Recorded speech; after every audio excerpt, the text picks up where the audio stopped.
Assalamualaikum warahmatullahi wabarakatuh. Nama saya Muhammad Ramdhani. Saya dari jurusan Sistem Informasi semester 6 eh, Fakultas Ilmu Komputer Universitas Mercu Buana. Oke, di sini saya akan membahas tentang statistika dan probabilitas. Oke, kita lanjut. Bentar saya pindahkan kameranya. Oke. Statistika. Statistika mulai banyak dikenal sebagai salah satu cabang ilmu matematika yang banyak menggunakan peluang. Seiring berjalannya waktu, istilah statistika menjadi lebih luas, yaitu merupakan ilmu yang mempelajari bagaimana mengumpulkan data, meringkas data yang telah diperoleh, menyajikannya, menganalisisnya, dan mengambil keputusan berdasarkan hasil analisis data tersebut. Dengan kata lain, statistika merupakan ilmu yang berhubungan dengan data. Oke, kemudian probabilitas. Probabilitas adalah suatu angka yang mengukur frekuensi relatif dari suatu kejadian dalam jangka panjang atau menunjukkan suatu tingkat kepercayaan. Pemakaian konsep-konsep probabilitas menjadi dasar atau landasan dalam mempelajari teori keputusan secara statistik dan statistik inferensi. Oke, di sini ada perbedaan statistika dan statistik. Statistika adalah ilmu yang mempelajari bagaimana data angka tersebut dikumpulkan, diolah, dan dianalisis untuk menghasilkan sebuah informasi yang bisa digunakan dalam pengambilan keputusan. Contohnya adalah kita memiliki 10 data kelas A.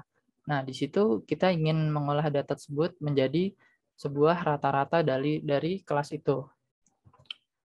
Dan kedua ini ada statistik. Statistik adalah hasil data yang ditampilkan dalam bentuk grafik, tabel, dan lain sebagainya.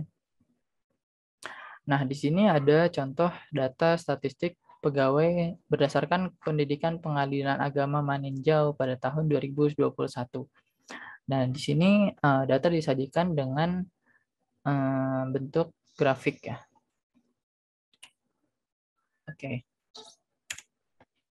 Kemudian peran statistika dalam kehidupan sehari-hari, yaitu yang pertama adalah sensus penduduk. Tentu saja dalam melakukan sensus penduduk perlu yang namanya pengolahan data seperti statistika. Kemudian yang kedua menentukan kebijakan pemerintah terhadap adanya inflasi. Yang ketiga menghitung persentase pertumbuhan ekonomi Indonesia. Yang keempat pemasaran dan pengembangan produk, dan saat ini sangat sering dipakai ya untuk seperti marketing analytics itu menggunakan statistika. Yang terakhir menghitung jumlah produksi atau barang atau jasa yang dapat mencapai keuntungan maksimum. Nah, yang ini biasanya dipakai di perusahaan. Jadi perusahaan menggunakan statistika untuk menghitung keuntungan maksimumnya. Oke, di sini ada tujuan statistika, yaitu untuk membuat deskripsi atau juga untuk menjelaskan data mengenai populasi yang diselidiki. Untuk membantu dalam membuat estimasi mengenai nilai yang tidak diketahui dengan berdasarkan data yang dianalisis. Kemudian untuk membuat estimasi tentang suatu akibat hipotesis yang diterima, estimasi tersebut yang nantinya akan dipakai sebagai dasar dalam mengambil keputusan. Kemudian untuk mengurangi jumlah populasi yang luas pada ukuran yang lebih kecil supaya lebih mudah untuk dipahami.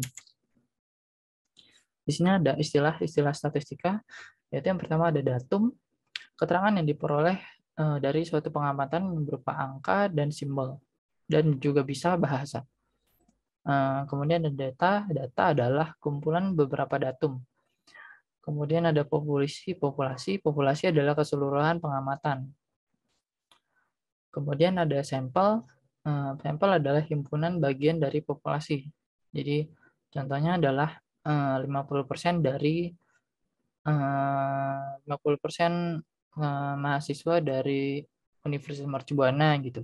Itu namanya sampel. Nah, kemudian ada sampling. Sampling ini adalah proses pemilihan sejumlah objek. Nah, kita ingin memilih berapa nih untuk dijadiin sampel gitu. Kemudian ada parameter, yaitu karakteristik numerik dari populasi. Statistik, karakteristik numerik dari contoh.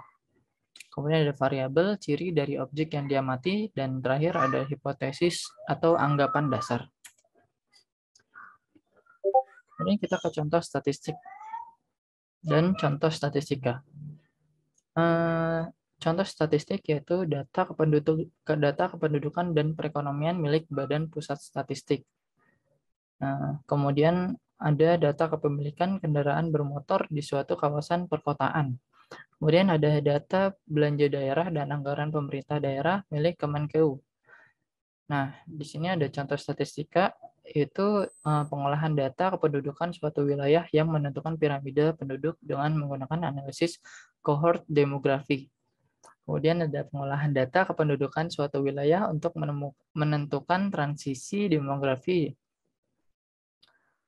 Kemudian yang ketiga ada prediksi penduduk di masa depan dengan memanfaatkan proyeksi penduduk aritmatik. Nah, di sini ada bedanya nih. Kenapa beda? Karena statistik itu merupakan hasil dari ilmu statistika ini. Jadi data yang udah diproses dengan pengolahan statistika, yaitu data-data yang sebelumnya sudah diproses gitu loh. Jadi misalnya data jadi misalnya kayak data kependudukan dan perekonomian milik Badan Pusat Statistik itu pada tahun berapa. Nah, itu data statistik. Berbeda dengan statistika, yaitu pengolahan data kependudukan perekonomian milik Badan Pusat Statistik pada tahun 2022. Jadi statistika ini pengolahan data yang sedang berlangsung atau belum berlangsung, maupun yang akan berlangsung.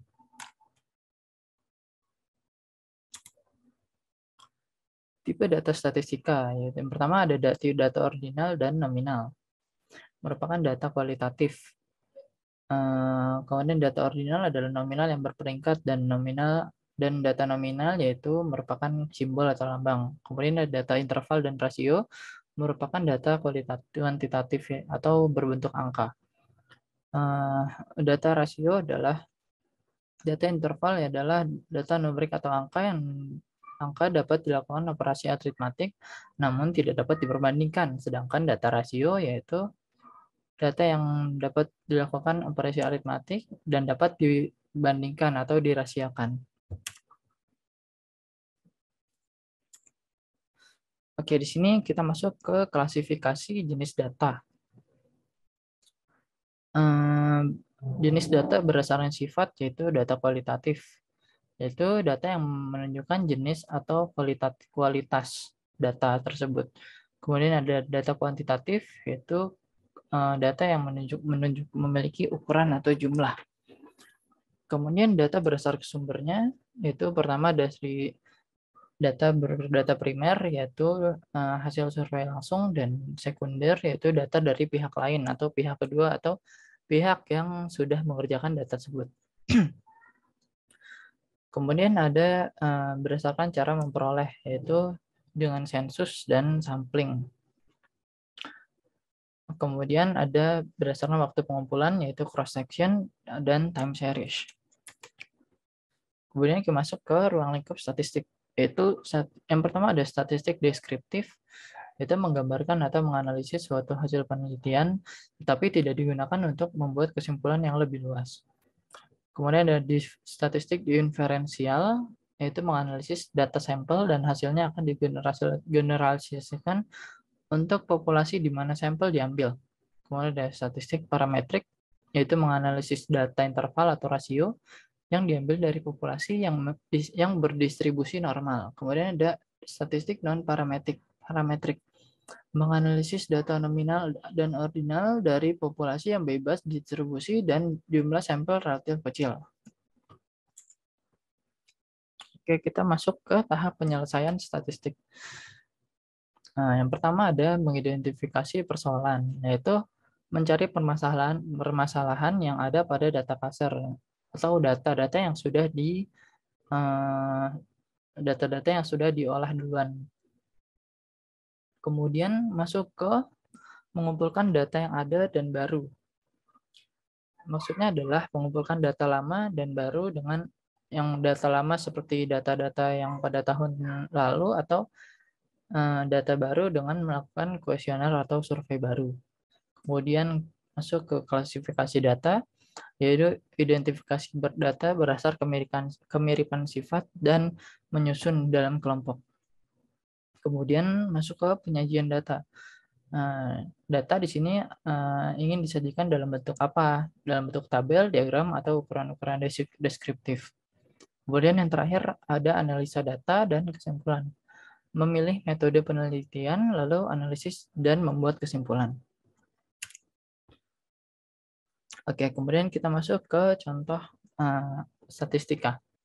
Di sini ada mean, modus, mean, modus, dan median. Mean dapat diartikan sebagai nilai rata-rata suatu kelompok data. Median adalah nilai tengah data setelah diurutkan. Kemudian modus merupakan nilai yang sering muncul dalam suatu kelompok data. Mean, median, dan modus sangat diperlukan dalam menganalisis suatu hasil atau pengumpulan data. Setelah data diperoleh dan dikumpulkan, langkah-langkah selanjutnya adalah data diolah dengan metode statistik. Sedangkan misalkan pada kasus nilai ujian matematika, penerapan mean dapat ditunjukkan saat menentukan berapa banyak siswa mendapatkan nilai rata-rata di kelas. Median digunakan apabila kita membagi kelas menjadi dua kelompok berdasarkan urutan nilai. Kemudian modus dapat digunakan oleh kita untuk mengetahui berapa banyak siswa yang memperoleh nilai tertentu atau menentukan frekuensi terbanyak dari suatu data. Oke, di sini terakhir ada contoh soal. Di bawah ini merupakan nilai UTS statistika dalam satu kelas. Ada 70, 55, 90, 75, dan seterusnya. Cara menghitung nilai mean dari data tersebut adalah menjumlahkan semua nilai, yaitu 70 ditambah 55, tambah 90, tambah 75, tambah 85, sampai seterusnya. Kemudian kita dapatkan hasil 765. Lalu hasilnya dibagi dengan jumlah nilai pada data tersebut. Kita hitung datanya ada berapa nilai. 1, 2, 3, 4, 5, 6, 7, 8, 9, 10. Kemudian dibagi 10. Berarti 765 dibagi 10 sama dengan 76,5. Oke, itu adalah contoh kecil dari soal statistika. Baik, terima kasih. Wassalamualaikum warahmatullahi wabarakatuh.